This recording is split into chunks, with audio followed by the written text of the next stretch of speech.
Salut tout le monde, j'espère que vous allez bien. On se retrouve dans un nouveau point lecture où j'ai pas mal de romans à vous présenter et où j'ai du coup de cœur et de l'abandon. J'ai décidé de vous présenter l'abandon en premier lieu. Alors je vous présente pas tous mes abandons, sachez-le. Quand j'abandonne un livre très rapidement, je n'en parle pas. Là j'ai quand même lu plus de la moitié du roman, donc je me dis que je peux quand même vous expliquer pourquoi je n'ai pas été jusqu'au bout. Et je l'ai lu bien après tout ce que je vais vous montrer, mais comme je l'ai vendu, il faut que je l'expédie, donc je vous l'intègre maintenant. Vous avez toutes les explications. Voilà. Donc, le livre que j'ai abandonné, c'est Les Belles de Doniel Clayton à la collection R. Alors, ce livre me faisait super envie. J'ai gardé des très bons souvenirs des sagas telles que Le Joyau, La Sélection, etc. C'est vraiment les sagas les premières sagas de ce genre-là que j'ai lu, et sincèrement, j'en ai gardé un très très bon souvenir, donc je m'étais dit, si Les Belles, ça ressemble ne serait-ce qu'un tout petit peu, je vais m'éclater. Le problème, c'est que ça y ressemble beaucoup trop. Alors c'est pas la même histoire, c'est juste que on est dans le même schéma narratif, on est dans les mêmes ambiances, on est dans... Ah puis moi je peux plus, en fait, je peux plus, j'en ai trop lu et je peux plus lire tout ça. Je pense que pour quelqu'un qui découvre ce genre-là, ça va pas poser problème du tout, ou si la personne est complètement fan, forcément ça ne posera pas de problème, mais moi vraiment je pouvais plus, ça me bloquait vraiment trop. Vraiment. Donc dans cette histoire, on suit... j'ai oublié son nom. Dans cette histoire, on suit Camélia qui est une belle. Alors une belle, c'est quoi? Une belle, c'est des femmes qui sont particulièrement jolies. Elles sont très peu nombreuses, en tout cas connues, parce qu'on nous cache des choses, dans un monde où tout le monde est gris. Il y a eu une espèce de malédiction, alors je vous dis pas trop quoi, mais vous attendez pas du post-art, hein. Non, c'est une histoire de dieu, de déesse, voilà. Donc il y a eu une espèce de malédiction, on va dire, qui fait que en fait toutes les personnes sur Terre ont la peau grise, ont les cheveux gris, ont les yeux rouges, donc n'ont aucune beauté, rien ne se dégage d'eux. Sauf qu'une des déesses a créé les belles, qui ont, elles, la capacité de modifier et de moduler en fait l'apparence physique des gens, ce qui leur confère un pouvoir assez énorme en fait, puisque bon, elles peuvent aider. Sauf que la société a aussi fait de ces femmes finalement un espèce de... comment dire, un espèce de matériel qui, du coup, elles n'ont pas leur libre arbitre, elles n'ont absolument aucun choix, elles sont élevées en batterie, j'ai envie de dire, pour moi c'était un peu ça, elles sont élevées en batterie, et puis quand elles arrivent à un certain âge, quand les vieilles belles doivent dégager de là où elles travaillent, et ben on envoie la nouvelle génération qui doit faire une démonstration, donc c'est en ça qu'on est vraiment comme dans Le Joyau, donc elles doivent faire une démonstration de leur capacité, et en fonction de ça, la reine va choisir la favorite, qui travaillera au palais, et les autres seront dispatchées dans des espèces de salons de thé dans lesquels elles vont être totalement exploitées, puisqu'elles vont devoir modifier des gens à longueur de journée, elles vont devoir modifier des enfants à longueur de journée, sous le joug des mères qui insistent pour que leur fille soit belle, alors qu'elles, on leur demande rien en fait, et elles n'ont rien en retour. Ce sont vraiment des esclaves finalement, elles qui visaient un monde fantastique et qui pensaient qu'elles allaient vivre dans un truc extraordinaire, elles se retrouvent à être carrément les esclaves de ces personnes, j'allais dire des maquerelles, mais oui c'est un peu ça, de ces personnes qui tiennent les salons de thé, ou pire, de la reine. Donc nous, Camélia, elle va passer ce fameux test, elle rêve que d'une chose, c'est de devenir la favorite, comme sa mère l'était, donc voilà, c'est vraiment... le but ultime qu'elle a, sauf que sa meilleure amie a aussi le même but qu'elle, donc c'est un petit peu compliqué. Elle passe les sélections et elle va pas être sélectionnée pour être la favorite. On va l'envoyer dans un salon de thé, mais le salon de thé le mieux réputé parce qu'elle a quand même des pouvoirs très importants. Sauf qu'en fait ça va pas forcément bien se passer, comme je vous le disais, elle va vite déchanter. Et voilà, et puis finalement, sa copine qui elle était la favorite, il va lui arriver un truc, on sait pas trop quoi, c'est un peu louche. Et Camélia va se retrouver au palais, et là ça va aussi être un peu louche. Voilà. Voilà, moi ce qui m'a dérangé, c'est qu'on est vraiment comme dans Le Joyau. Alors elles ont des pouvoirs, elles doivent montrer en quoi elles sont douées pour être sélectionnées. Elles sont à la portée, enfin elles doivent obéir en fait, elles doivent obéir aux gens qui ont de l'argent, puisque concrètement c'est ça, elles n'ont pas le droit d'approcher des hommes, franchement c'était mais tellement, ça ressemblait tellement au Joyau et tout. Je pouvais pas, voilà, moi ça m'a... Je supportais pas, je trouvais les personnages complètement cruches, j'avais juste envie de les tarter. Sincèrement, moi ça a complètement bloqué au niveau des personnages, que je les trouvais insipides. Alors peut-être que dans la fin, ça se passe super bien. J'ai lu des avis qui disaient que effectivement sur les 450 pages, tu t'ennuies pendant 300 pages, et que la fin est bien. Le problème, c'est que moi je peux pas tenir 350 pages où je m'ennuie, donc j'ai arrêté au bout de 250, je me suis dit que c'était mieux pour pas me braquer sur ce roman. Peut-être, je pense d'ailleurs, oui, c'est même sûr, il peut plaire à des gens, j'en suis convaincue, surtout qu'il a une putain de bonnes notes hein, sur les sites. Mais avec moi, ça l'a absolument pas fait. Pourtant, j'adore le young adult, mais là, ça passait pas. Là, je pouvais pas. Je pouvais pas. Peut-être que si j'avais lu ça avant de lire Le Joyau, des choses comme ça, ça l'aurait peut-être mieux fait. Mais là, non. On va du coup passer dans du beaucoup mieux, puisqu'on va parler de La Magie de Paris, le tome 2 d'Olivier Gay, donc qui s'appelle Le Calme et la Tempête. Est-ce que je dois vous dire que j'ai juste surkiffé? Voilà. En plus, petite surprise, là, il y a une... Pourquoi je parle comme ça? Là, il y a une citation qui est de moi, Piketty Bookin. Il y a mon nom sur un livre d'Olivier Gay, quoi. Voilà, c'est tout, petit plaisir personnel. J'avais juste adoré le tome 1, j'ai surkiffé le tome 2, j'avais tellement peur d'être déçue, mais en fait c'est de la grosse bombe, mais vraiment c'est de la grosse bombe. Il y a un personnage que j'aimais déjà beaucoup dans le tome 1 qui prend une importance, voilà, qui s'affirme beaucoup plus et que j'apprécie de plus en plus. Je suis un petit peu dérangée par un espèce de pseudo-triangle amoureux qui n'est pas vraiment un triangle amoureux, mais ça me gêne un petit peu. Maintenant, j'ai noté, alors je peux peut-être me tromper, mais c'est vrai que j'ai noté que dans pas mal de livres jeunesse comme ça de Olivier Gay, il y a pas mal de...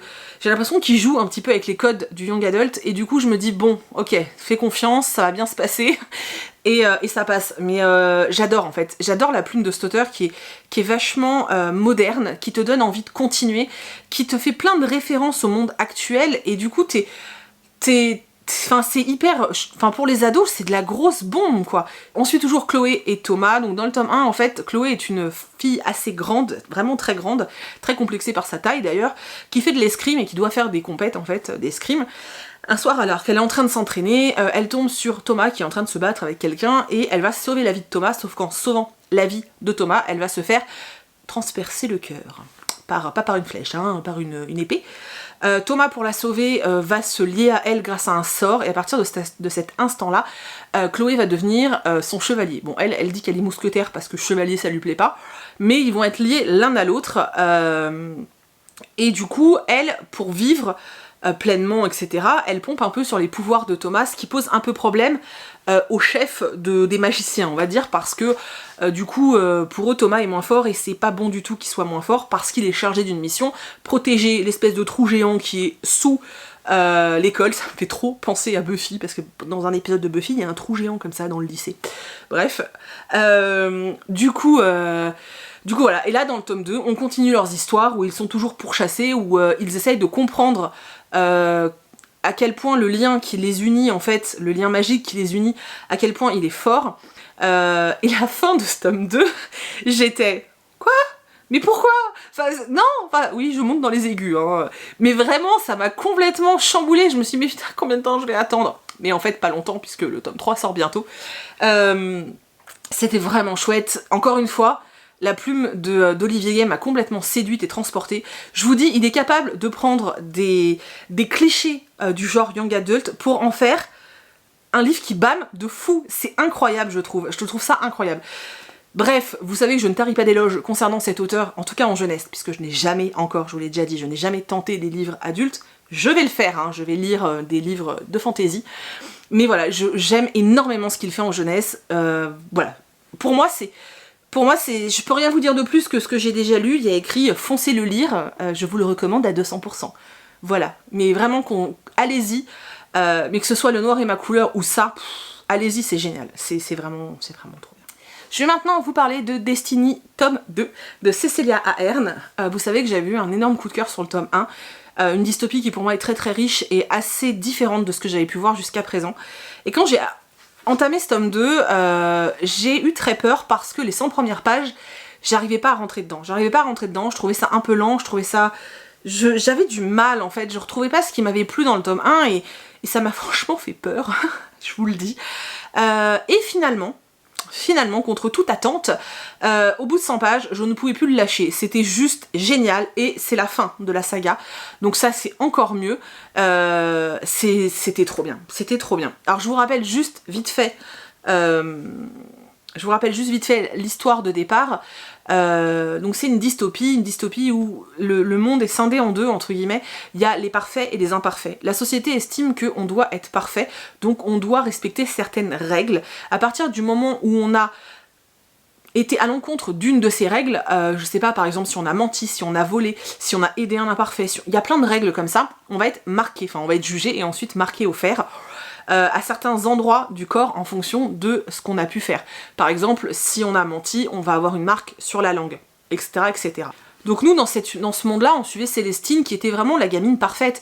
Elle sort avec le fils d'un haut fonctionnaire qui promet un grand avenir. Elle a vraiment tout pour elle. Elle croit profondément en les valeurs de cette société en plus, donc elle est vraiment la personne parfaite pour cette société parfaite. Sauf qu'un jour, dans le bus, en fait les imparfaits n'ont pas les mêmes droits, ils sont moins bien payés, ils n'ont pas le droit de manger certains produits, ils n'ont pas le droit de boire, dans le bus ils n'ont pas le droit de s'asseoir, enfin il y a vraiment plein de règles comme ça. Et en fait Célestine, son empathie et sa compassion va prendre le dessus pendant quelques secondes, et dans le bus elle va aider un imparfait. Elle sait pas pourquoi elle fait ça, parce que c'est pas du tout dans sa nature de le faire, mais ça va être plus fort qu'elle, il va falloir qu'elle aide cette vieille personne, et ça va changer sa vie, parce qu'à partir de là, elle va être accusée d'aide à un imparfait, ce qui aurait pu passer, parce que ça aurait pu, elle aurait pu être jugée, se faire un peu taper sur les doigts, sauf que le père de son copain le prend très mal, parce que il sent quand même que ça va jouer aussi sur sa carrière à lui, puisque tout le monde sait que c'est la fiancée de son fils. Du coup, il va essayer de la convaincre de mentir, et là, le mensonge va pas passer du tout. Célestine va être jugée, va être déclarée coupable, et va être marquée. Et à partir de là, sa vie va complètement changer. Surtout que en prison et pendant le marquage, les choses ne vont pas du tout se passer comme elles auraient dû. Ce livre m'avait complètement chamboulée, j'avais juste adoré. Et dans ce tome 2, ce qui est juste incroyable, c'est que Célestine, que je trouvais déjà tellement forte dans le tome 1, parce que finalement elle arrive à rebondir d'une façon que je trouvais assez incroyable, dans ce tome 2 elle prouve qu'elle est encore plus forte, qu'elle est capable de réflexions incroyables, et j'ai adoré, ça fait écho à tellement de choses dans notre société actuelle. Moi j'ai la chair de poule en vous en parlant, mais j'adore cette saga, vraiment j'adore cette saga. J'ai vu que certains n'avaient pas vraiment beaucoup aimé, mais moi elle me parle vraiment beaucoup. Alors peut-être que je fouille trop en la lisant et que je cherche plein de parallèles avec des choses que je vois dans notre quotidien ou que je vois dans les journaux, peut-être c'est possible. En tout cas, il y a tellement de choses qui me parlent. Vraiment, il y a beaucoup de choses qui me parlent. Cette peur de la différence, cette peur de perdre le contrôle et le pouvoir. Et voilà, moi j'adore cette dystopie. Alors oui, c'est de la jeunesse. Mais pour moi c'est de la bonne jeunesse et il faut y aller quoi. En plus les livres, enfin on en parle ou quoi. Là il y a encore un trou, hein, je sais pas si vous voyez. Voilà, tout violet, tout beau, tout magnifique. Je regrette pas du tout de me l'être acheté, et je pense que s'il y avait eu d'autres tomes j'aurais continué avec plaisir. C'est une saga que je sais que je relirai, c'est une auteure que j'adore, mais vraiment. Et je suis super contente de l'avoir découvert et de l'avoir lu, et voilà. Je vais maintenant vous parler de Sherlock et Moria de Ridley Pearson, donc le tome 1 c'est l'initiation chez Pocket Jeunesse. Alors, il est beau, hein, j'espère que ça vous fait pas trop de reflets. Alors dans cette histoire on suit principalement James Moriarty et sa sœur Moria Moriarty, oui c'est ça. En fait tous les deux vont être envoyés au lycée privé de Baskerville, c'est leur père qui les y envoie. Alors il leur dit que c'est pour des raisons... c'est la génération qui veut ça, et qu'en gros ça a été comme ça pour tous les Moriarty, et que c'est normal que James y aille, parce que James ne veut vraiment pas y aller. Moria n'est pas censé y aller cette année-là, sauf que comme ils sont inséparables, le père choisit d'envoyer quand même Moria avec son frère. Donc voilà, ils vont tous les deux à Baskerville. James Moriarty va se retrouver dans la même chambre qu'un certain Britannique, Sherlock Holmes, personnage que j'ai juste adoré dans ce roman, parce que j'ai trouvé que ses dialogues étaient très bien faits, j'ai trouvé que c'était très Sherlock Holmes, j'arrive pas à le dire, hein, voilà, bon, c'était très Sherlock Holmes, là tu reconnaissais le personnage, c'était génial. Il va se passer beaucoup de choses dans ce roman, parce que il va y avoir une disparition en fait à Baskerville. La Bible des Moriarty va disparaître, alors que Moria et James ne sont absolument pas au courant en fait qu'il existe cette Bible et qu'elle a été prêtée. Voilà, on va assister à on va assister en fait au changement de personnalité de James. La narratrice de ce roman, c'est Moria, et en fait voilà, elle nous raconte comment son frère est finalement devenu quelqu'un de pas très sympathique. Elle nous explique tout ça, et il y a une espèce d'initiation. Voilà. Alors moi j'ai plusieurs choses qui m'ont dérangée. La première chose qui m'a dérangée, c'est clairement James. Je ne supporte pas ce personnage. Alors il est fait pour qu'on ne l'aime pas, ça reste un Moriarty, mais alors là c'était un ado tête à claque quoi. À chaque fois qu'il était là, il me saoulait, je levais les yeux au ciel, c'était insupportable. Je le trouve méchant avec tout le monde, il est antipathique, j'y arrivais pas. Alors si c'est le but recherché par l'auteur, moi je dis juste gros bravo parce que là pour le coup ça a trop bien marché. Ça c'est un des premiers trucs qui m'a gêné. Le deuxième truc qui m'a fortement dérangé, c'est le fait que le narrateur soit Moria.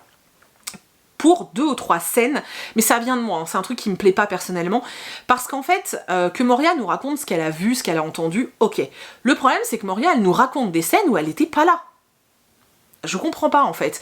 Pour moi c'est super chelou, je sais que c'est un procédé littéraire qui existe, mais c'est un truc avec lequel moi j'ai beaucoup de mal en fait. Je dois être trop...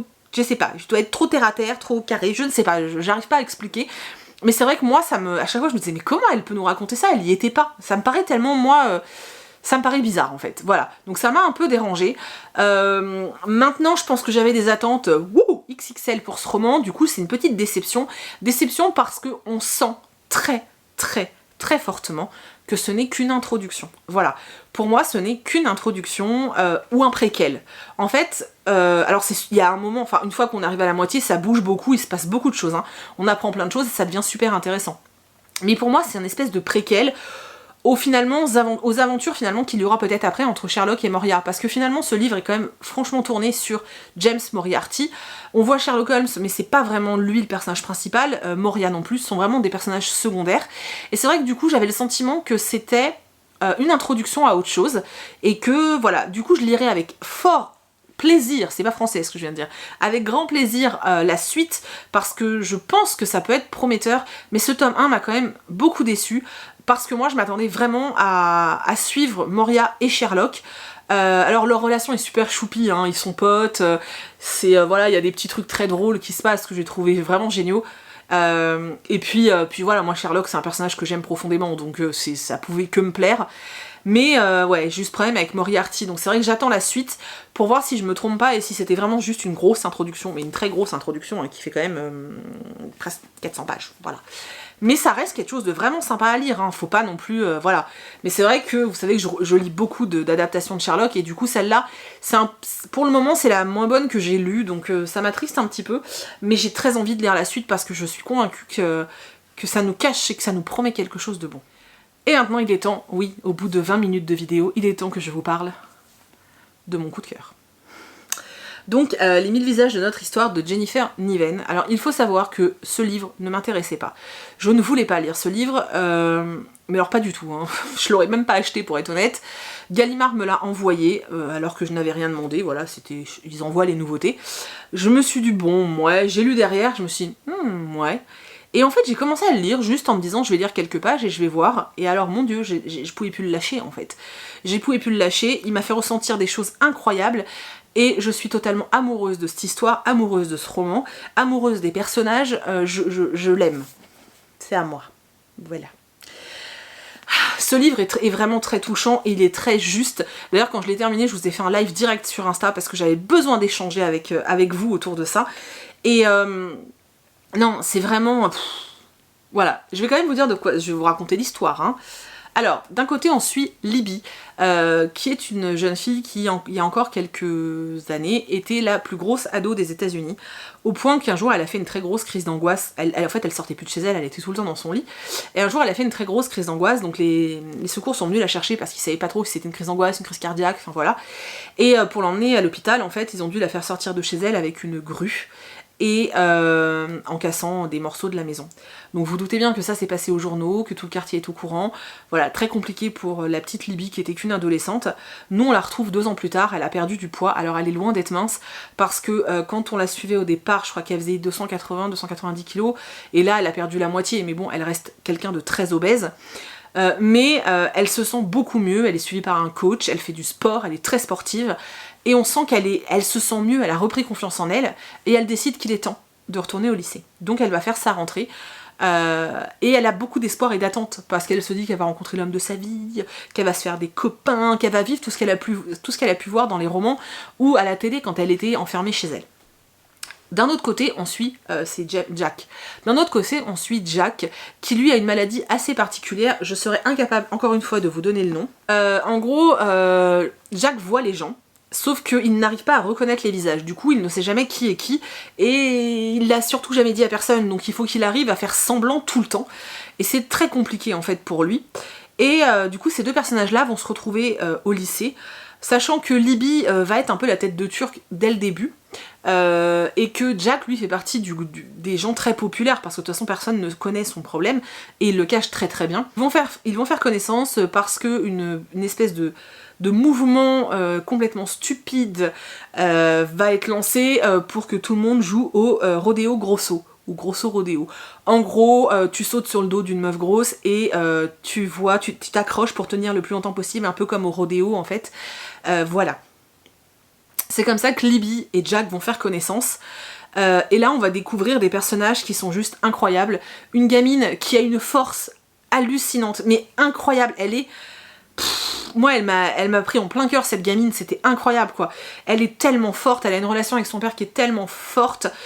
Elle est touchante en plus, elle est forte mais en même temps elle est touchante, elle veut pas être cataloguée comme la grosse du lycée, elle veut pas jouer la grande défense, elle veut pas rentrer dans une case, elle veut juste être heureuse, mais en même temps elle a un cœur énormissime et elle a envie d'aider tout le monde. Et Jack, qui au premier abord est un putain d'enfoiré, s'avère être quelqu'un de très touchant. Et on va se rendre compte que leur destin et que leur vie sont liés depuis très longtemps. Je peux pas vous en dire plus parce que je veux pas vous spoiler, mais j'ai adoré ce livre parce que, je vous dis, il est d'une justesse incroyable.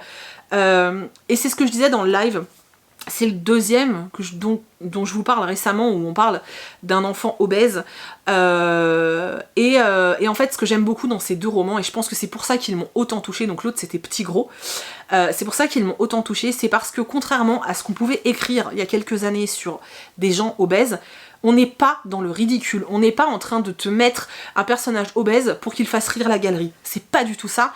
Et en même temps, on n'est pas non plus dans la victimisation. Je ne supporte plus ces romans où on prend un personnage totalement différent, qu'il soit gros, qu'il soit trop petit, qu'il soit trop grand, et qu'on le mette dans la victimisation. Ça m'insupporte, vous imaginez pas. Moi j'ai besoin de personnages qui, même s'ils se font harceler, même s'ils se font... Voilà, tout ce que tu veux, j'ai besoin que ce soit des personnages qui apprennent à se défendre et qui apprennent de tout ça en fait. Et c'est ça que j'aime dans ces deux romans-là et dans celui-là encore plus, c'est que Libby, elle a un tempérament qui est incroyable. Elle envoie chier tout le monde, mais franchement, ça me fait tellement rire sa façon de réagir parce que, contrairement à ce qu'on pourrait croire, elle joue pas avec l'humour...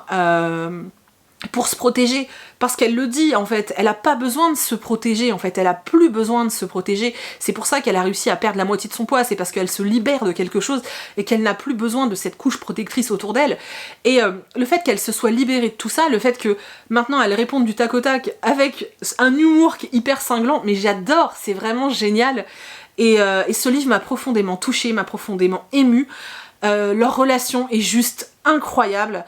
Jack en fait est vachement attaché à Libby, surtout parce que il dit qu'en fait c'est la seule qu'il arrive à reconnaître facilement parce que c'est un mastodonte quoi, je veux dire quand elle arrive il sait que c'est elle, parce qu'en fait avec sa maladie il est obligé de prendre des repères, alors un tel il a les oreilles décollées, un tel elle a une grosse touffe de cheveux, voilà, il prend des repères physiques parce que comme il reconnaît pas les visages, et en fait avec Libby c'est facile, il se dit bah elle est mastop quoi, donc je la reconnais comme ça.